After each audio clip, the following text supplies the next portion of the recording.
My name is Christy and I love to make things. Today I'm going to restore a vintage old sea captain statue.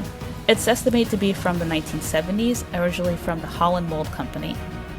They're now called Holland Mold Inc, and they specialize in producing plaster molds for artists and hobbyists. These statues are uniquely painted, so even if you did want to find one, the color palettes would actually differ from one another. And I think that's the beauty of the whole Holland Mold thing anyway. My family's really into maritime culture, so I used inspiration from prominent historical black sea captains such as Absalom Boston and Pyrrhus Concer. They were both major figures in America's whaling industry in the 19th century. According to the National Museum of American History, whaling, the industry itself, was actually more integrated than most trades on land. And because it was such brutal work, it was just complete drudgery, extremely dangerous. It was very unlikely you'd come home alive. In fact, fatalities were part of the job. When your survival's at stake, you didn't care what color your crewmates were. You all shared that common interest of just trying to make it out alive.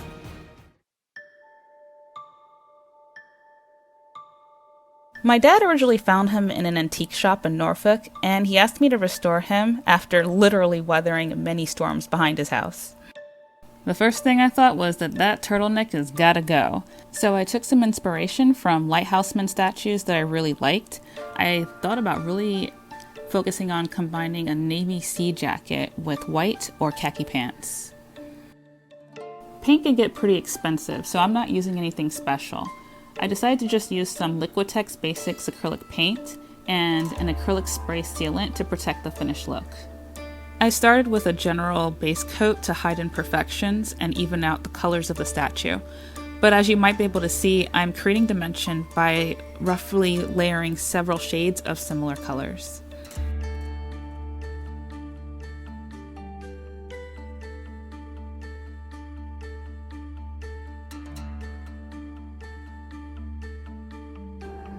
So I really wanted to capture that really grizzled salt and pepper look, something that made him look like he went through a very rough time on the seas, but yet the ocean is still part of his soul. He lost his leg, and yet he still shows up to the ship every single day. Something that encapsulated the beauty of his smile and how he just loves the ocean.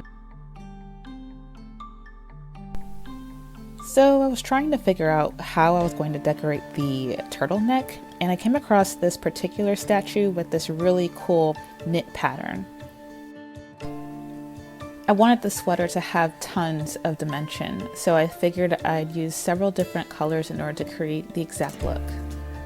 Using a detailed brush, I marbled together colors such as raw umber, burnt sienna, and I created my own cream color that combined cadmium yellow, crimson, and titanium white.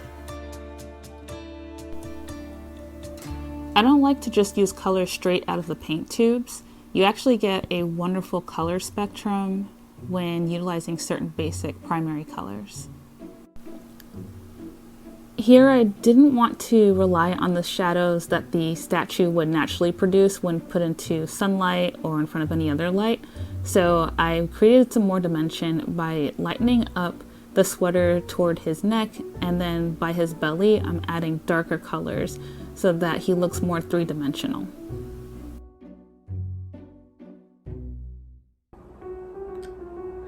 Every time I painted this statue, it reminded me of this time I went to a boat show and I climbed into this really ancient sloop. I think it must have been from the 60s or 70s. And there is an old gentleman inside, and he was pure old man in the sea, missing an eyeball and everything, and missing fingers. And I chatted with him for a long time. I don't remember how long it was, but he was talking about his adventures on the Long Island Sound in New York. And the best part about that boat show was talking to him, because in the midst of all the fancy yachts and the 50-foot catamarans and the 60-foot schooners. Here was this older gentleman with missing fingers, a missing eye, missing teeth, everything. And listening to him talk about the sea was just pure magic. He was just so passionate about the water and passionate about the ocean, passionate about fish. And despite his own injuries, he had this utmost respect for nature. I'm thinking, can I be like him when I grow up? Because that's pretty cool. I'm not gonna lie, guys, this took me forever. The layering and layering and shadowing and shadowing. Ugh.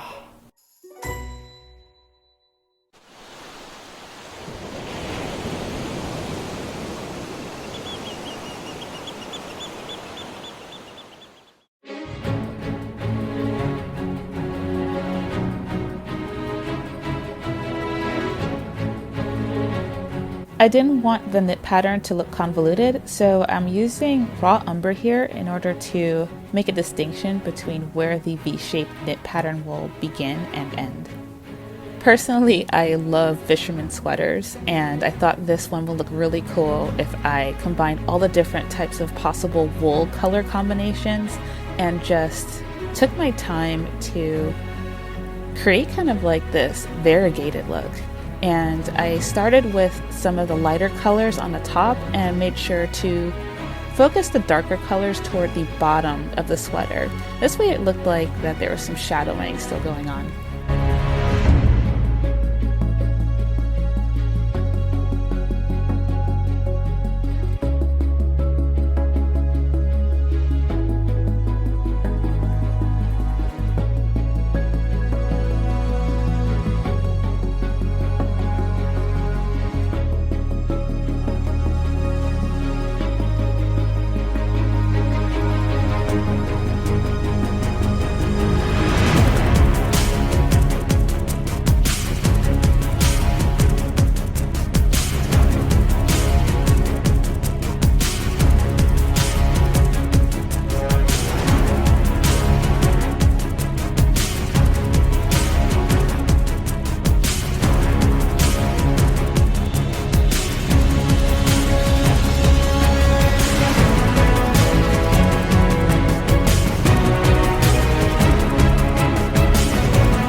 So I'm almost done. I'm just finishing up some final details on the buttons, the base, his boots, his sweater, etc. I didn't record everything I did, but I'm happy to share my final results.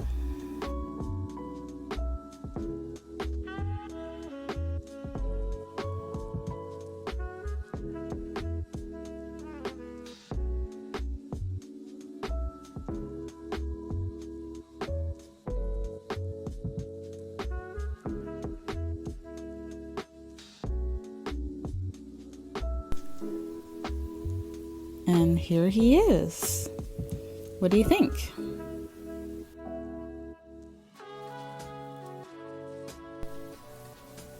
I sprayed him down with an acrylic sealant to protect this paint job.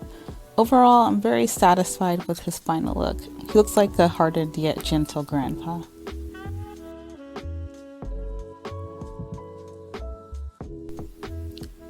If you've made it to the end of the video, thank you for watching. I so appreciate you. If you want to support my small channel, please click the like button, comment, and subscribe.